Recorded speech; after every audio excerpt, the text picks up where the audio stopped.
The punter doesn't exist, guys. He doesn't even exist. He's not a team anymore. I just cut him, all right? So you've got to go out and create some offense for us here and give us some points. No way does that guy get on the field on this drive. Poor punter. Yeah, it wasn't his fault. But hey, listen, there's got to be casualties at times. We're trying to win a game. It'll be a gain of 10 to start the drive out, and by a few inches, that'll be a first down.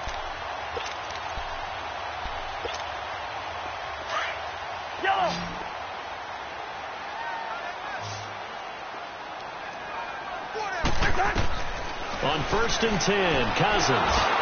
He'll try and set up the screen. It's complete. And he will lose yardage back to the 34-yard line. It's a loss of a yard there, and now 2nd down. Well, that was a simple throw and catch, but even with that completion, 0 yards gained, so they're behind schedule on down and distance. I think they were hoping to get it to him. He could make a man or two miss, but that window closed quickly. 2nd down, Cousins. Toward the sideline, and look at that catch. Dragging the toes, and that's going to be a first down. Well done. First grab so far for Diggs. It's a first down.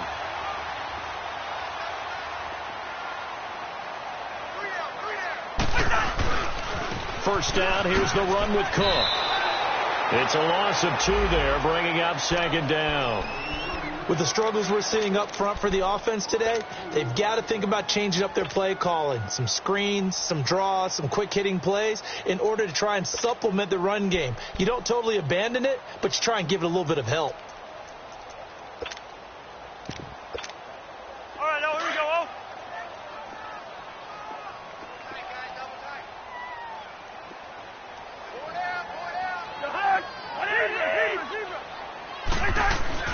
That was 2nd down, throw for Cousins. Throwing for his running back, and he's got him complete. And he'll get it into enemy territory just across midfield at the 49. 7 yards on the play, and all of a sudden here, it's 3rd down. Let's go. Here we go.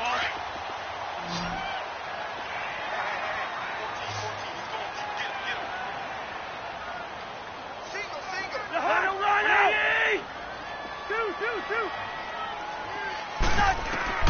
From the gun, here's Cousins. And he finds Cook. Well, they've already allowed 3 sacks in this first half. Now a holding penalty. So I think drastic measures had to be taken, right? The regular way was not working. He was getting hit almost every snap, it felt like. They had to try and keep him upright.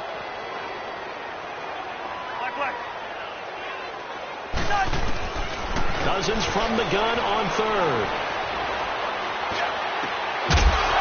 And he couldn't hang on to it through the contact. Incomplete. Seems like this defense, especially the secondary, has really been contesting about every throw in this first half. Remind me of a good half-court defensive basketball team. Every time a pass is thrown, they're right there in good defensive position, able to affect the play.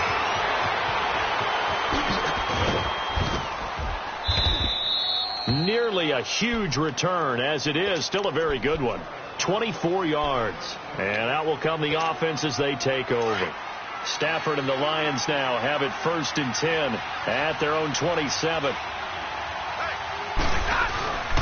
The drive starts with a handoff to Blount. And they'll bring him down after just a short pickup. Tackle made by Everson Griffin. One thing to keep in mind, partner, especially in the second half, when you've got a running back of this size, of these dimensions, I can just tell you, attrition does set in for a defense because you're excited about hitting him in the first half. Maybe not so much in the second half, and some of these shorter gains turn into bigger runs later. Stafford got his man complete over the middle. That's Tate, and he'll get it out near the 40 to the 39. He had their lone TD earlier. Now he's got a first down. A minute 59 to go in the first half. More from Minneapolis after this.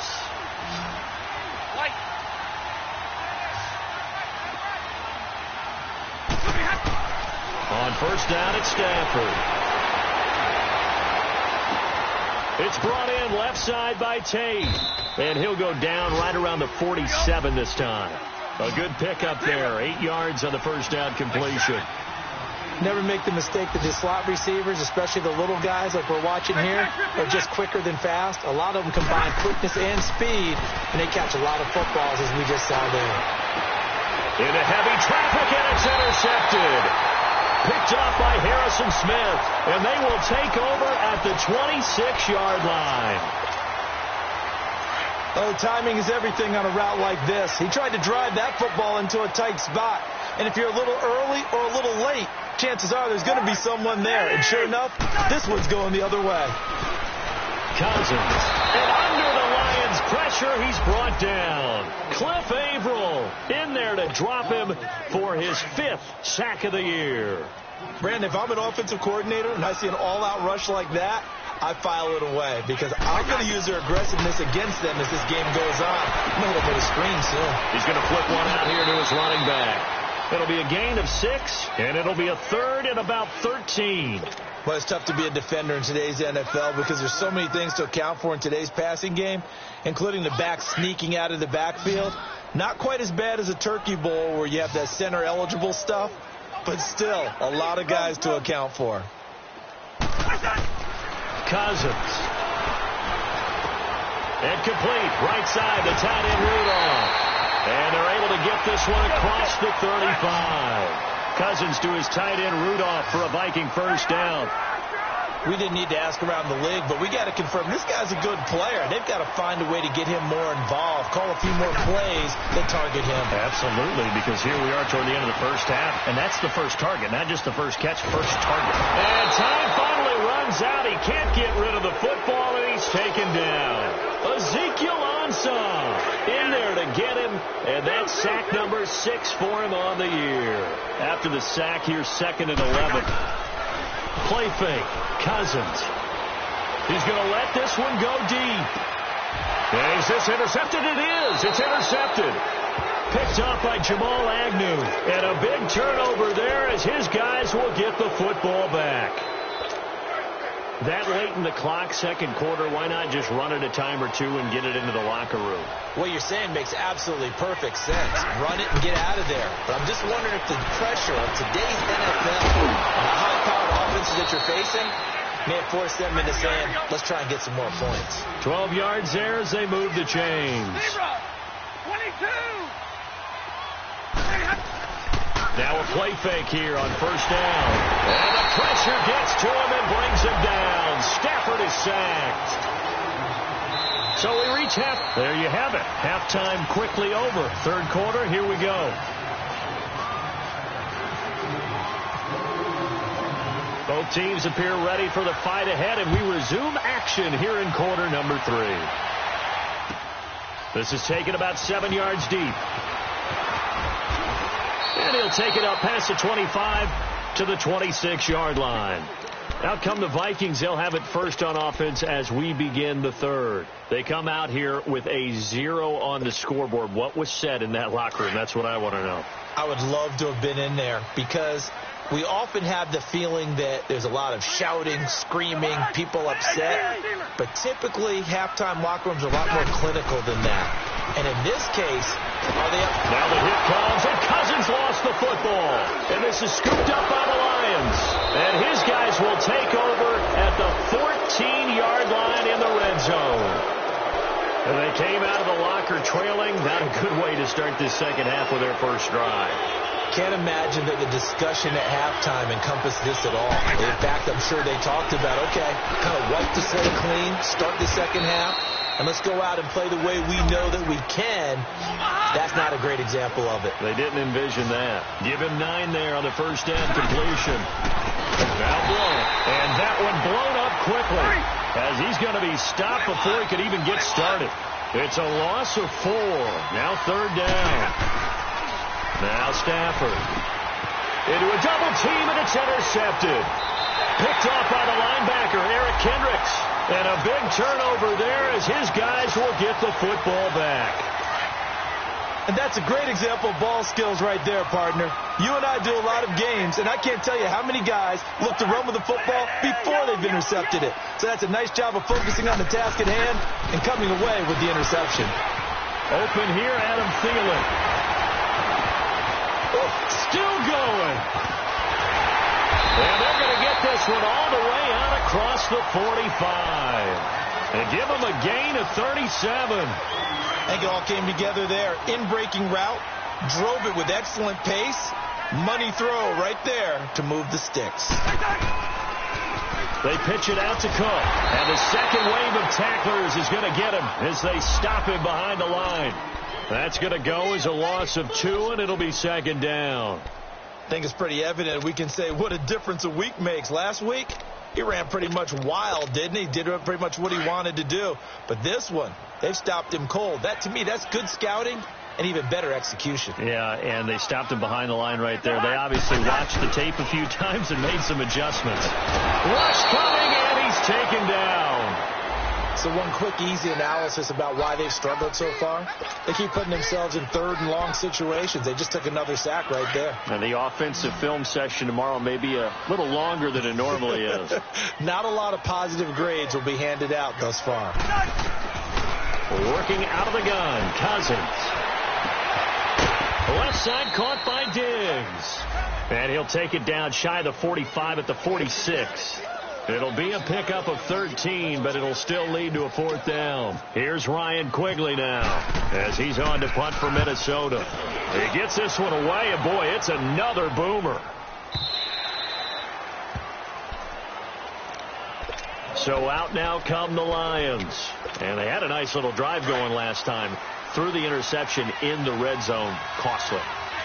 Bad enough to throw it anywhere, but that drives coaches insane when they're thinking about, hey, we got a shot at points already, right? And he's going to be intercepted a third time. Picked off by the Pro Bowler, Anthony Barr. And his guys are going to take over at the 39-yard line.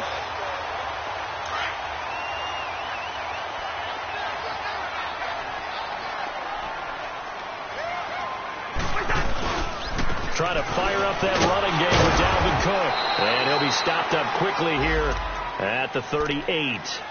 Tackle made by Ziggy Ansah. Tough first half for him, unable to put up the numbers he's used to producing. But with a guy like him, you and I both know it just takes a couple of explosive touches for him to make an impact on this game and on the stat sheet as well. Cousins to throw it. Into heavy traffic, and it's intercepted. Picked off by Jamal Agnew. And they will finally stop him as he's down to the 40-yard line. Thought they had something going there to break that goose egg here in the second half, but to no avail. Hope was alive until that interception. What a terrific play, taking the ball away after it looked like they were starting a drive. And now that shutout still standing. You know that's something those defensive guys hold a lot of pride on, too. No doubt about it. They are excited about where they are in this game. Eric Kendricks in on the tackle. In the first half, he was held in check on the ground, but despite that lack of production, they still have the lead. Yeah, and they've got to feel fortunate about that. If they could actually get production from their lead horse, that would help open up this offense and widen this margin, too. On second down, here's Stafford. Allen's got it over the middle. And he's going to get this inside the 30.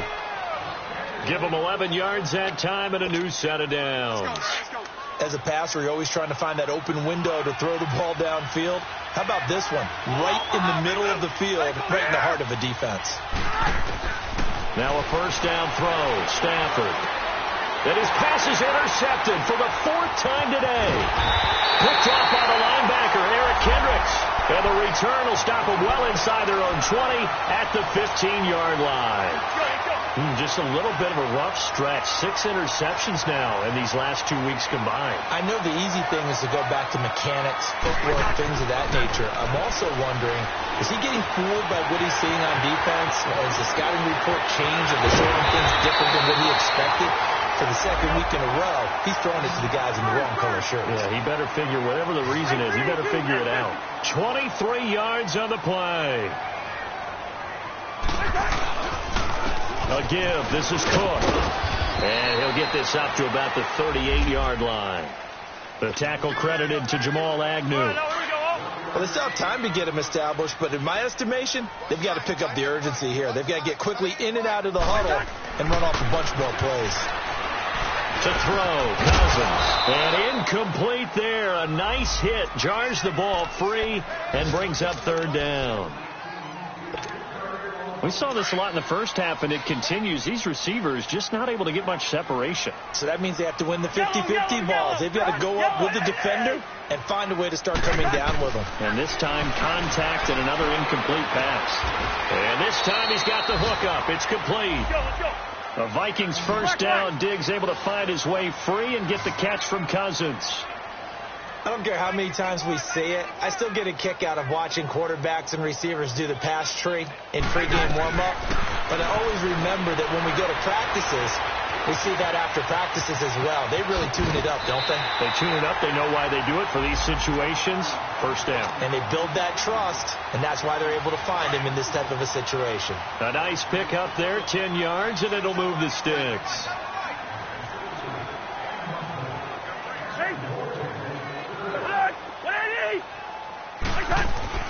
Cousins now to throw on first down. Flush to his right. And he's going to lose yardage here, as they will switch ends as time has run out on this third quarter of play.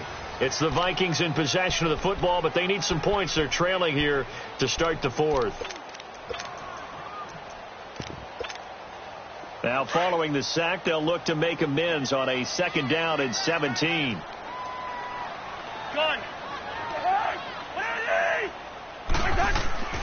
Now Cousins. Forced out to his left. Over the middle, complete. It's Cook. And he's going to get it down to the 33-yard line here. They get 16 out of that one, but they'll still need to convert on third. Everyone has their strengths, able to move to their right or their left, being able to throw the football. So that means you've got to work on both, because you never know which way you're going to get flushed by. Oh, no, he lost the football. And this is scooped up by the Lions. And his guys will take over at their own 44-yard line. Okay, this isn't one where you want to take the game tape and hold it up as an example, do you? I mean, you talk about frustrating all the way through. And that last error, I think that crystallizes it, doesn't it? Absolutely. That's been representative of their entire game still being shut out. And he is met at the line of scrimmage, and he goes down right there. No gain on the play there. Second down.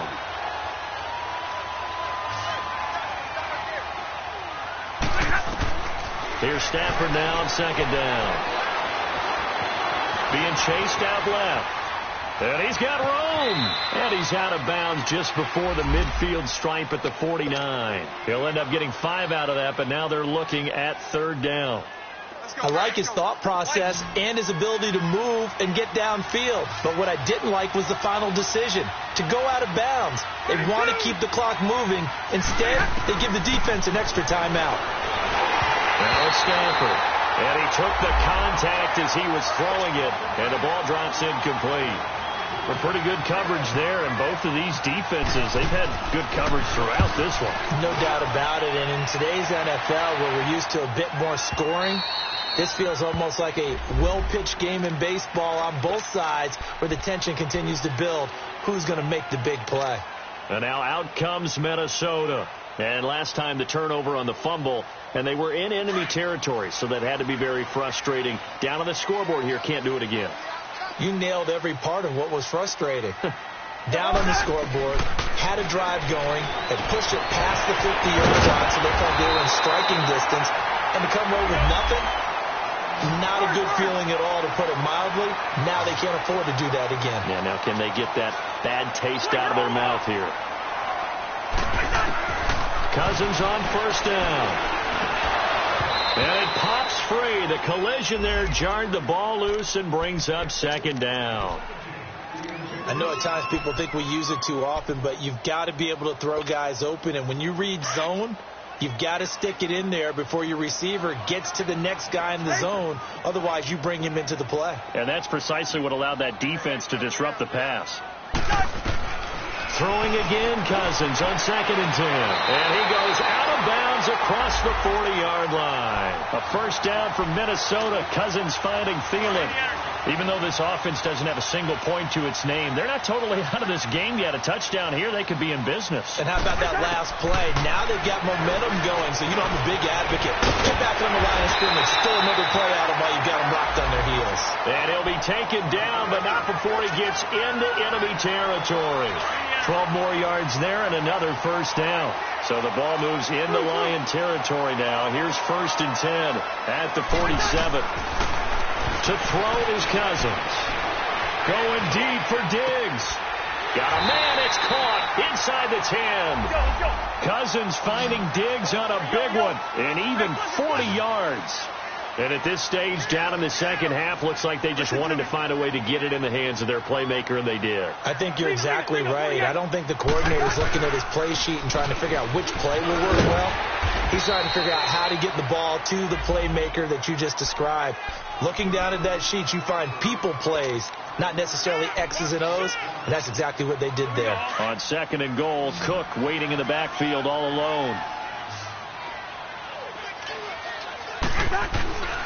They'll run for it with Cook.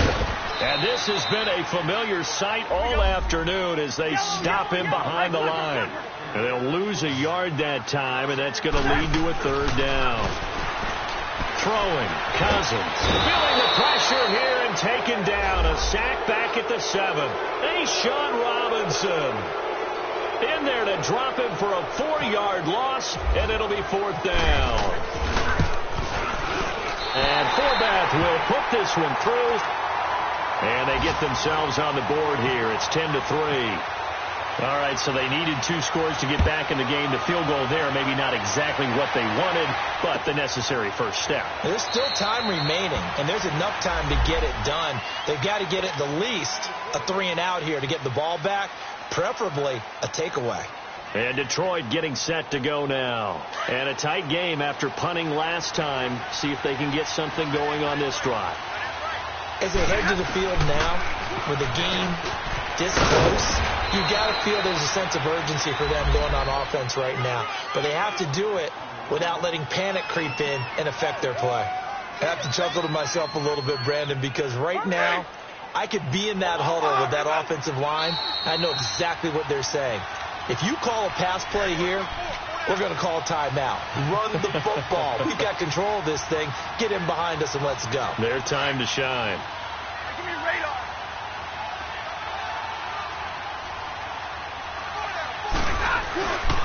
They stay on the ground. This time it's Johnson. And some room to work. And getting this just shy of midfield. They'll spot it at the 49. A really nice pickup of 14 yards, and it moves the sticks. And that run was what a lot of people call an explosive run. Gave them good yardage, solid yardage. They feel good about the whole thing, and they did it behind a 2 tight end set. It's always interesting to watch what offenses want to do with the 2 tight ends. Sometimes they line them up together for a power set. Sometimes they put one on each side of the line of scrimmage to balance things out. No matter what, though, when you see 2 tight ends on the field, your first thought is to think run. In this case, the offense was able to run successfully. Again, here's Blunt. And this time he's able to take it down to the 42. It'll be a pickup of 13 on the play, and that'll bring up what looks to be a 3rd and inches. Can't be more than a half a foot.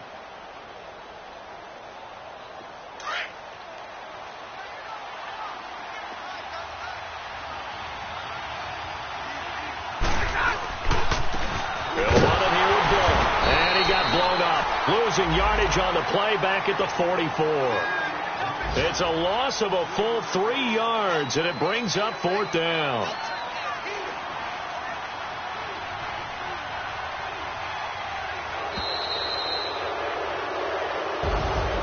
Well, Charles, the old saying, the old cliche, if you will, points at a premium, that certainly applied here, didn't it? And that almost like opened up a time capsule, didn't it? Old school football, low scoring, close game. What a way to finish it up. You loved it.